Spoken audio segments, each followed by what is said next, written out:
వెంకటేశ్వర స్వామి ముడుపు అంటే ఏంటి, అది ఎలా కడుతారు, ఈ వీడియోలో తెలుసుకుందాం.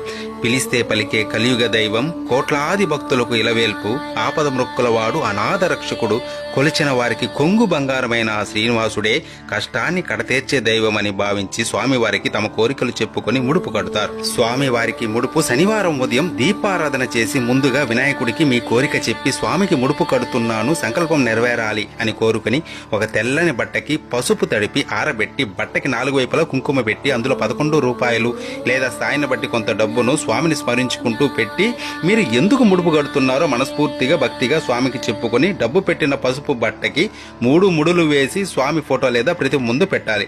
కోరిక తీరాక ముడుపుతో దర్శనానికి వస్తానని ముందే స్వామికి మాట ఇవ్వాలి. స్వామి అష్టోత్తరం గోవిందనామాలు ప్రతిరోజు చదువుకోవాలి. కోరిన కోరిక తీరిన తర్వాత స్వామి దర్శనం చేసుకుని ముడుపుతో పాటు కొద్దిగా వడ్డీని కూడా కలిపి స్వామిని తలుచుకుని ఉండిలో వెయ్యాలి.